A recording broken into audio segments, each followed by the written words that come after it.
République démocratique du Congo a marqué sa présence à la 110e session de l'Organisation internationale du travail qui a vécu le jour le 6 juin 2022 à Genève, où la République démocratique du Congo est fortement représentée par le ministre de l'Emploi, Travail et Prévoyance sociale, intersyndicale du travail, les patronats du monde du travail de la RDC, dont la délégation a été conduite par son Excellence Madame Claudine Doucy-Kembe. Au de la tribune, son Excellence Claudine Doucy-Kembe commençait par la présentation des félicitations du nouveau bureau de l'Organisation internationale du travail, ainsi de la qualité de travaux durant les assises en cette période difficile et conséquences économiques dues à la Covid-19, ainsi de la guerre de l'Ukraine. Recevant son fils, Madame Claudine Doucy-Kembe, ministre de l'Emploi, Travail et Prévoyance, est passée au peigne fin de la situation de travail en République démocratique du Congo.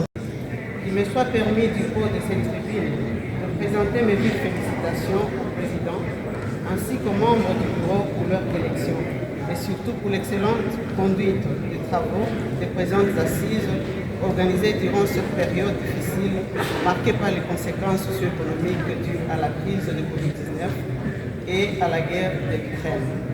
La tenue des assises et ces assises démontre le rôle stratégique de l'OIT dans la défense de l'accord du travail décent. Les rapports de 2 dernières sessions du directeur général illustrent la pertinence et la nécessité d'une approche collaborative entre les agences des Nations Unies pour une réponse coordonnée face aux crises si haut évoquées avec incidence sur la vie des millions de personnes. Le rapport du directeur général intitulé « Les travail décent et l'économie sociale et solidaire 2021-2022 » arrive à point nommé. Au vu des pertes d'emplois massives occasionnées par la crise sanitaire, socio-économique et financière mondiale qui aggrave la pauvreté dans les États membres de l'OIT, particulièrement dans les pays en développement.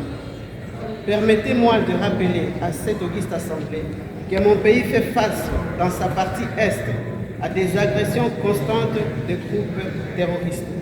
Cette situation occasionne des mouvements de population, entraînant non seulement la diminution de la rentabilité des entreprises, mais également la perte des emplois et la réduction des chances d'aspirer à des emplois décents. C'est pour cette raison que son Excellence Félix Antoine Tshisekedi Tshilombo, président de la République, a décrété l'état de siège pour rétablir la paix et la stabilité dans cette partie du pays. La République démocratique du Congo partage les préoccupations de l'OIT au sujet des conséquences sociales de la crise sur l'emploi, la protection sociale et la pauvreté qui ont été désastreuses et soutient les efforts pour y remédier. Je salue le parcours de M. Guirider qui a permis de faire du travail décent le fil conducteur des activités politiques et techniques de l'OIT. Monsieur le Président, le gouvernement de mon pays a fait du travail décent, notamment de la déclaration d'Abidjan, un de ses objectifs prioritaires. C'est pourquoi en novembre 2021, il a signé un mémorandum d'entente, formalisant les cadres de collaboration avec l'OIT et qui soutient la mise en œuvre de l'agenda du travail décent. Je cite le programme Pays Travail décent 2021-2024. En décembre 2021, la République démocratique du Congo a validé les plans stratégiques sur la couverture santé universelle. Ces 2 programmes témoignent la volonté du gouvernement et la vision partagée par toutes les parties prenantes à placer l'homme et l'emploi au centre de la politique macroéconomique pour la réduction de la pauvreté, du chômage et du sous-emploi en vue d'atteindre les objectifs de développement durable. Nous venons aussi d'actualiser la liste des maladies professionnelles et de valider les différentes mesures d'application de la loi portant sur les principes fondamentaux de la mutualité.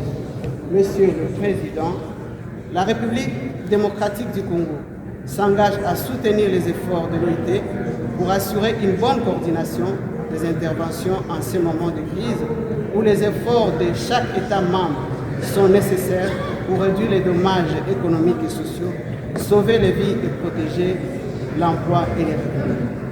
Enfin, au nom de mon pays et à mon nom personnel, je remercie le directeur général du BIT, à travers lui toute son équipe, pour l'appui et les encouragements constants qui ont contribué aux avancées que connaissent la République démocratique du Congo. Monsieur le Président, distingués délégués, je vous remercie.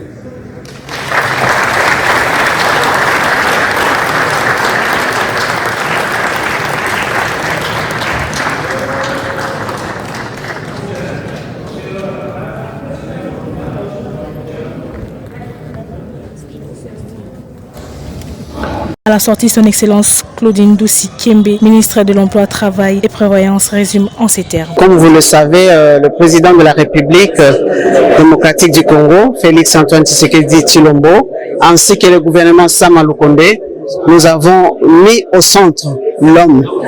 Et l'homme est au centre du développement. Et donc, l'homme, c'est le facteur majeur sur lequel il faudra prêter l'attention. Et donc, sans l'homme, il n'y a pas de développement économique. Et c'est ainsi que, parlant du travail décent, dans son aspect prévoyance sociale, nous avons insisté sur la couverture santé universelle qui venait de décréter les chefs de l'État. Nous avons insisté sur le programme Pays Travail Décent signé par le gouvernement de la République démocratique du Congo avec tous les mandats tripartites pour avoir un programme effectivement avec l'OIT pour une toute première fois dans notre pays. Nous avons également insisté surtout sur la situation que connaît notre pays à l'Est. Pose problème pour